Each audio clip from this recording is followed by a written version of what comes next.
শান্তির দিন আমার শেষ হয়ে গেল। আসলে দায়িত্ব যখন নিজের কাঁধে এসে পড়ে তখন আর শুয়ে বসে থাকার কোনো সুযোগ নেই। আসসালামু আলাইকুম, সবাই কেমন আছেন? আই হোপ সবাই ভালো আছেন। আলহামদুলিল্লাহ আমরাও ভালো আছি। প্রতিদিনের মতো আবারও নতুন একটা ব্লগ নিয়ে চলে আসলাম। আশা করছি আজকের ব্লগটাও আপনাদের কাছে ভালো লাগবে, তাই স্কিপ না করে শেষ পর্যন্ত দেখার অনুরোধ রইল। আসলে এই কয়েকদিন বাবার বাড়িতে ছিলাম, শুয়ে বসেই দিন কাটিয়ে দিয়েছি। ঘুম থেকে উঠেই দেখি আম্মুর রান্নাবান্না শেষ।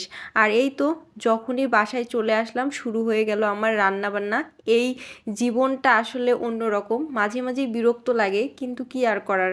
এখন আমি গরু মাংস রান্না করব, আর সেটার জন্য এখানে আমি সব ধরনের মশলা দিয়ে দিয়েছি। মরিচ, পেঁয়াজ, রসুন, আদা বেটে দিয়েছি, আর যত গুঁড়া মশলা আছে সব দিয়ে হাত দিয়ে মেখে নিচ্ছি। আসলে হাতে মাখানো অতিরিক্ত গরমে আসলে হাতে মাখালে হাত জ্বালা করে, কিন্তু আমার না কিছু কিছু তরকারি আছে হাত দিয়ে না মাখালে মনে হয় যে টেস্টে হবে না, এরকম একটা মনের মধ্যে আশঙ্কা থাকে, সেজন্য মাখিয়ে নিলাম। আর এখানে পরিমাণ মতো পানি দিয়ে দিলাম, আর হচ্ছে এখন আমি ঢাকনাটা লাগিয়ে দিব, দিয়ে চুলায় উঠিয়ে দিব। আর এর মধ্যে আমি অন্য রান্নাবান্নার জন্য সব কিছু রেডি করে নিচ্ছিলাম, আর হঠাৎ করেই দেখি আপনাদের ভাইয়া বাজার থেকে মাছ নিয়ে এসেছে। তো দেখতেই পাচ্ছেন সে নিয়ে এসেছে ট্যাংরা মাছ, আর সঙ্গে নিয়ে এসেছে টাকি মাছ। আমি যদিও বা বলেছি ছোট মাছ নিয়ে আসবে না, আর সঙ্গে নিয়ে এসেছে আমার হচ্ছে সবচেয়ে বিরক্ত লাগছে এই বিষয়টা, সেটা হচ্ছে হাঁস। এই গরমের মধ্যে কেউ হাঁসের মাংস খায়? কিন্তু সে বলল যে কেন, হাঁস তো ভালোই বিক্রি হচ্ছে, মানুষ তো খাচ্ছে, খাওয়ার জিনিস আবার ঠান্ডার গরম কি এমনিতেও গরম লাগবে, আর হচ্ছে হাঁস খাইলেই যে গরম লাগবে সেটা কে বলছে? নানান কথা বলে সে আমার হাতে হাঁসটা ধরিয়ে দিয়েছে। এই মাছ হাঁস সব কিছু রেডি করতে তো আমার এত বেশি বিরক্ত লাগতেছিল, কিন্তু কি আর করার, নিয়ে যেহেতু এসেছে ফেলে তো আর দিতে পারবো না, তাই না? যতই কষ্ট হোক সেগুলো আমি রেডি করে নিয়েছি। আর এইদিকে আমার মাংসটা কিন্তু প্রেশার কুকারে সিদ্ধ হয়ে গেছে, সেটাকে আমি কড়াইয়ে নামিয়ে নিলাম। নেওয়ার পরে খুব ভালো করে সেটাকে আমি কষিয়ে নিচ্ছি। মাংস যত ভালো করে কষাবেন খেতে কিন্তু অনেক বেশি মজা লাগে। আর আমি সবসময় গরুর মাংস হোক খাসির মাংস হোক এভাবে রান্না করি, আর আমার কাছে এভাবে রান্না করলে প্রেশার কুকারের মাংসটাও খেতে অনেক বেশি সুস্বাদু লাগে।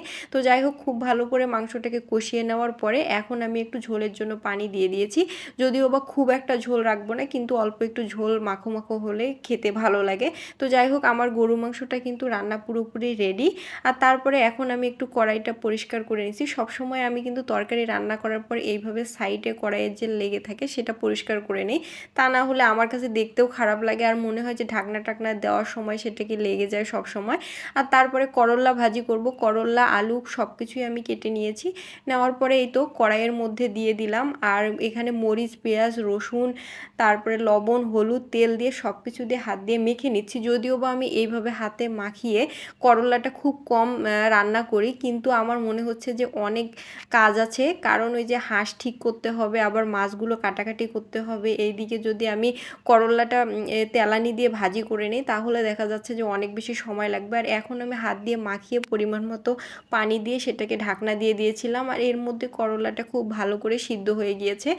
আর এভাবে কিন্তু রান্না করলে খেতে খারাপ লাগে না। তো আমার কাছে মনে হয়েছে তেলে ভেজে রান্না করার চেয়ে আমার কাছে এইটা দিয়ে খেয়ে কিন্তু যেন অনেক বেশি তৃপ্তি লাগছে। জানি না কার কাছে কোনটা ভালো লাগে। সব কিছুকে আমি খুব ভালো করে একটু ভেজে নিয়েছি। নেওয়ার পরে কিন্তু এখন আমি বাগারটা দিয়ে দিব। আসলে সবার কাছে হয়তো এই বিষয়টা একটু অপরিচিত লাগবে, অনেকেই এইভাবে রান্না করে না। এভাবে আম্মু সবসময় করল্লা ভাজি করতো, আর সেজন্য আমিও আজকে একটু করে ফেললাম। আর বেশি করে তেল দিয়ে এখানে একটু গোটা জিরা আর পেঁয়াজ দিয়ে দিলাম, সব কিছু বেরেস্তা করে নেওয়ার পরে আর এখন আমি ওই যে করল্লাগুলো দিয়ে দিলাম। এখন অল্প আছে উল্টে পাল্টে খুব সুন্দর করে ভেজে নিব। আপনারা যদি কখনো এভাবে করল্লা ভাজি না খেয়ে থাকেন, একদিন বাসায় অবশ্যই ট্রাই করবেন, তারপরে কমেন্ট করে জানাবেন যে আসলে কোনটা খেতে আপনাদের কাছে ভালো লেগেছে।